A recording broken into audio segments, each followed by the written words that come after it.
This, for me, is a really nice framework that I'd like to go through in a bit of detail and just kind of help you think about things slightly differently. So when we think about culture in a hybrid way, well, we've never really thought about culture in a hybrid way much before the pandemic, at least not very much in kind of academic literature. And Alison from Rankin Frost has come up with this framework, which I think works quite nicely because it doesn't rely so much on the physical anymore. It's sort of about how you can develop a culture in a hybrid way of working. So, no surprise, your centre of your universe has to be a clear purpose and your clear values and vision. Why are you here? What is it you're trying to do? And what is it that you want to be? And having that and communicating that is 101. Ensure workers have agency to be able to do what they need to do. A lot of organisations have gone to, you can have as many holidays as you like, but then they've pulled that back because the research has shown that people aren't taking holidays. They don't know what the norm looks like. And we, as humans, want to be just, in the middle. We don't want to be taking too few or too much, and sort of, I think particularly British people don't want to do that. It's seen, it's not the done thing, is it? So, that sort of giving you agency to make decisions but helping you to do that is really working. So you've probably heard PwC have done an everyday flexibility program. So they've said 9 to 5 doesn't exist within PwC anymore. It's up to you as to what you work and when you get your work done.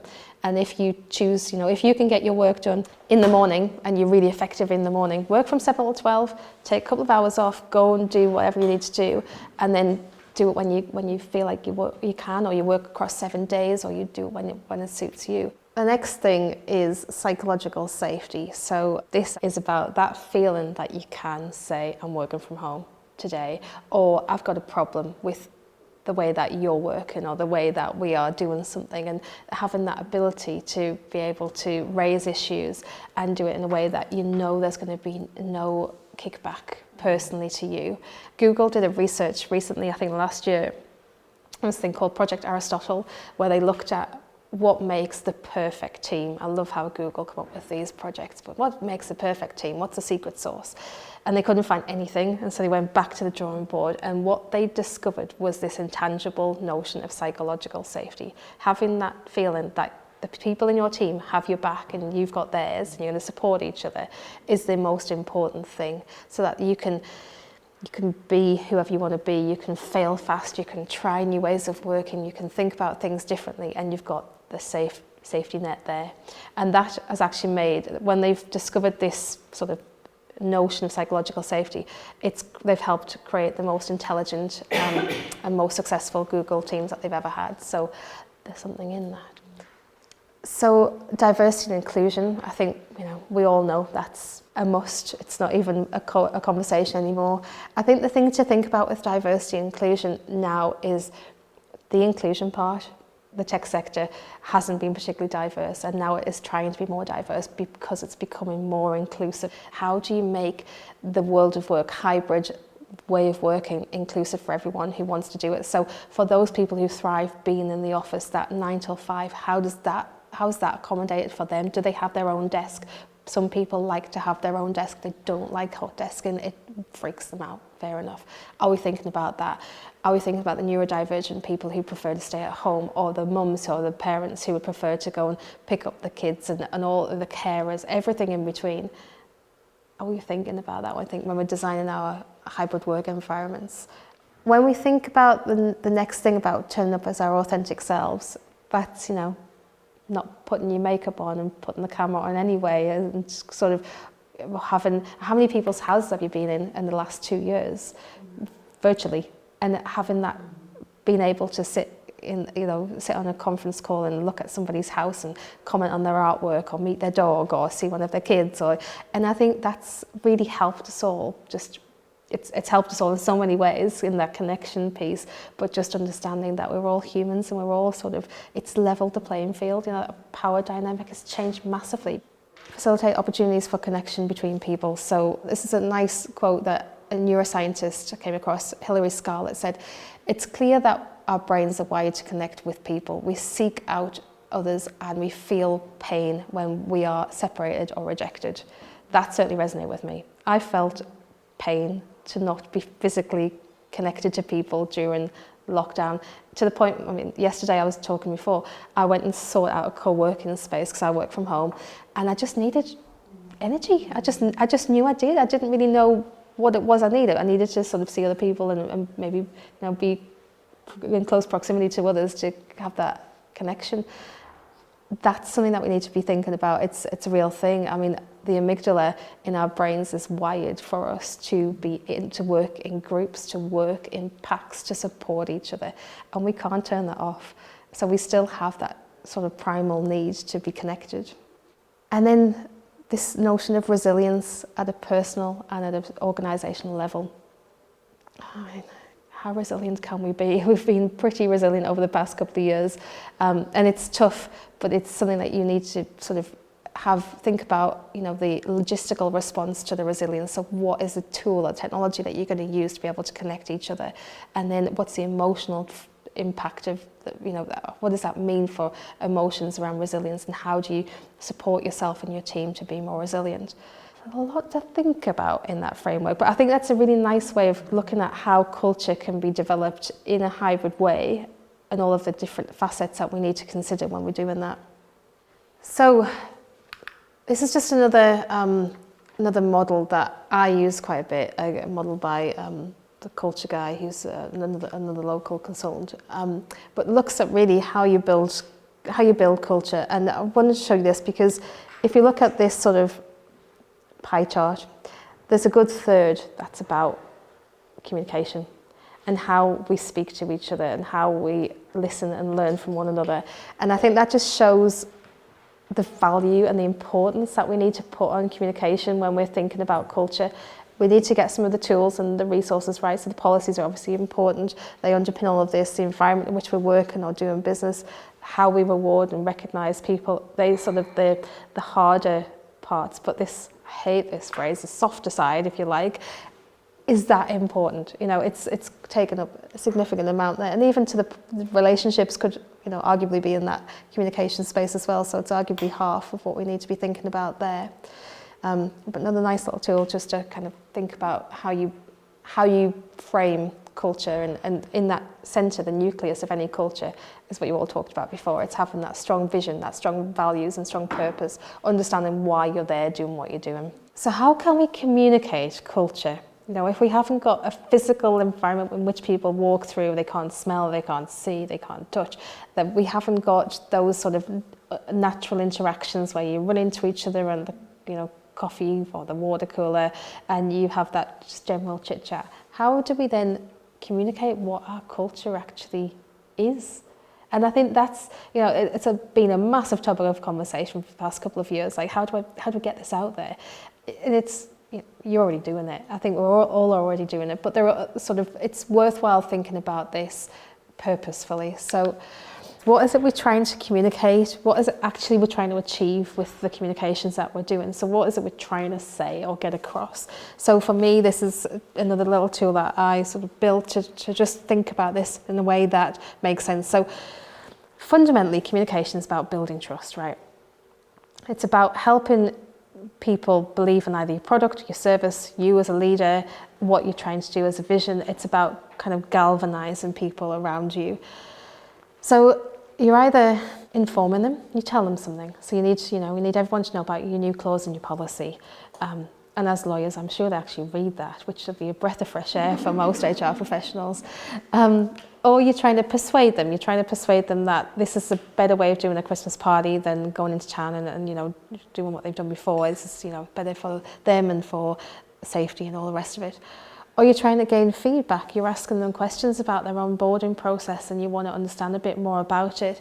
That's the reason that you need to, you know, elicit that feedback. And I hear you, Emma. I think we ask a lot. We, as communicators, we want to understand a lot, and often we don't get the responses that we need. Keep going, because the communication is a two-way street, and it has to be that. If we stop asking the questions, it just is broadcasting, and that's not what we're here to do. So while painful that nobody seems to be responding, they will. And then connecting, bringing these people together, helping them understand what they're all doing and how we together fight for this purpose of this organisation. So The Think, Feel, Do is another framework that is, common in comms. What is it we're trying to get people to either, what's the action we need them to do, and have this front of mind as well when you're thinking about the tactic, the channel that you're choosing. And again, thinking about that, thinking about why you're doing it, and then thinking about who the receiver of this information is and where they're going to be situated. So we're now talking about working in a hybrid way, so not everyone is at a desk, not everyone is at home. So when you're thinking about how you communicate with your hybrid team, you really have to revert to digital, because if you do anything in person, it has to be recorded so everyone can experience it, and the asynchronicity of it is so important. Not everyone's dialing in at the same time. Not everyone is on their laptops at the same time, and we need to give them the best experience possible. So the digital experience is probably the best way to go. And you're thinking, it's 2022, why is email at the top of the list? I keep asking this question of my clients. It's one of the first questions I ask in any sort of comms audit, is where do you get your information from? Where do you like to get your information from? And overwhelmingly, it's email. People want to get email because they trust email. It's the source of truth that they've known and loved for so long. They whinge till the blue in the face about the size of their inbox, but they know if they've got an email, they've got the truth, and they can hold on to that. Intranet often ranks second as where do I get my information from, and for those two reasons, again, single source of truth. So a lot of organisations during the pandemic and post-pandemic have looked at their intranets and thought, oh dear me, this is just a whole collection of information that we sort of forgot about, and actually it's really important now that we're working in this way. We need a physical poster board that we can, or a virtual poster board almost, where we can put information that people need to know and have that sort of central repository. So they are becoming much more popular again, and thus becoming more interactive and actually better resources altogether. Internal social media. So there's lots of benefits of internal social media, but think about what you're trying to achieve with it. What are you trying to do here with your social media? What is the thing you're trying to achieve? Because if it's connection, you've got it in spades. People connect to people, right? People want to buy from people. It works really well. The collaboration spaces, so Teams is one, Miro is different, absolutely different to that, but there's different tools that you can use to collaborate on projects. So if that's something that you need to do, and again, think about the need rather than nice to have. If it's something that you need, it's going to be much more successfully implemented than something that's just nice to have. But they work really well for connecting people and gaining feedback. Video calls, I don't think they're going away anytime soon, so if you don't like them, I think it's a case of suck it up. There are ways that we can do video calls better than we have done in the past. A number of the tools have got different different views which you can see people, so there's that together view. You can have a lot more people on a call now than you ever used to be able to have. There are different contrast tools, so if you have kind of visual impairments, they're a bit more easy to use. I think also what I like about video conferencing tools is you can use text, so you don't have to be the person who puts your hand up and asks a question. When we're thinking about inclusivity, that's really important. How do we foster a conversation between those who wouldn't necessarily put their hand up in a physical environment and ask a question? And you can run polls and things, so you can get a sense of how it's going, how we're covering the topics that people want to see and hear, and do that in real time. So it's quite a nice way of capturing data and figuring out if it's working for your audience. Daily stand-ups and weekly meetings, showcasing spotlights. I bet we all did this during lockdown, and I bet we've pretty much stopped doing it now. When I went back to work after having my first child, I went back and I thought it was part-time, and I think they thought it was a phased return. Anyway, it turned out to be a phased return. So on a Monday, I used to work from home, and I had my little boy with me. We had a nanny at home, and that was great because it meant we didn't have to do the commute and everything, and I got to see my baby. But I had to still work, and hybrid working really wasn't a thing. We had flexible working, but it wasn't even a term. And so we used to have an hour-long stand-up on a Monday morning that was like set the stall out for the week. And because I wasn't in the office on a Monday, I missed that every week. So I used to say, right, okay, we had a open plan office that we used to do it in. And so I'd say, right, somebody take your mobile, I'll phone your mobile and I'll listen to it. And so people would pass the phone around and give their update, except they wouldn't. They'd kind of hold the phone here or they'd forget about it. And I'd be like, hello, sorry, can I, it was just awful. And so I was still trying to work, but without knowing what the team was doing. And I think don't ever do that to anyone ever again. Like we don't need to do that now. We've got the tools and we've got a better understanding of what hybrid working is. But feeling included as a team member, and it's so important that we do that. So if we're doing stand-ups, record them or create them, like a live stream them, whatever it is, so everyone, wherever they're working, can be part of it or can play it back when they're available. Podcasts and videos, I think, again, we've seen a big surge in these things. Think about what you're doing them for. Vanity comms is not a reason. So if it's just for somebody to hear their own voice, we don't want to do that. Informal conversations, so fika, social media, social meetups. Again, we did this really well. How many quiz nights did you go to during lockdown? How many coffee mornings did you have? It's fallen by the wayside. But this stuff is so important, and if we are to retain or build a hybrid way of working, we need to build this into and think about how we connect in these ways.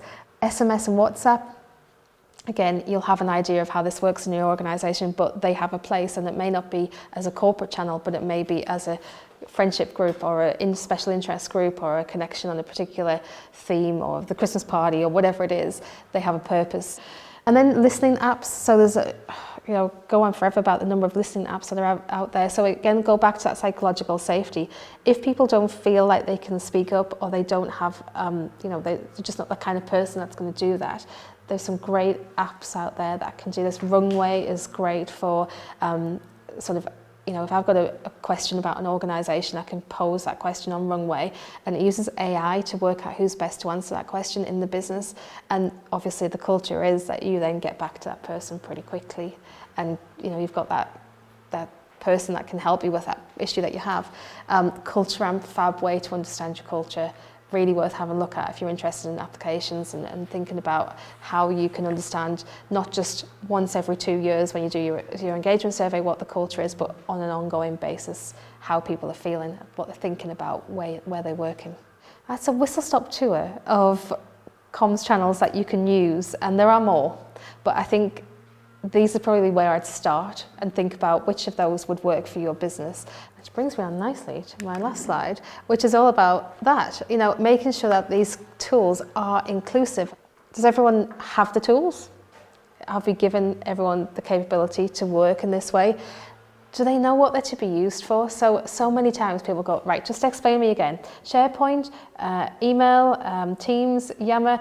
What do I do with each of these things? You've just given them a whole swathe of stuff to then have to deal with, in addition to doing their work, in addition to everything else they've got going in their lives. Be clear about what you expect from them. And that goes from the induction process right through to the offboarding process. Do people have the skills and confidence to use the tools? Let's be fair with people and give them the chance to succeed. Not everyone is a digital native, and there's a whole spectrum of digital adopters, and people do it at different stages and when they feel more comfortable. So let's help everyone along that journey.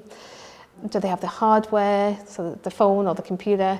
And do managers understand the best tools for their team, and are they supported? So again, line managers, you just have to deal with your hybrid team and make it work for you.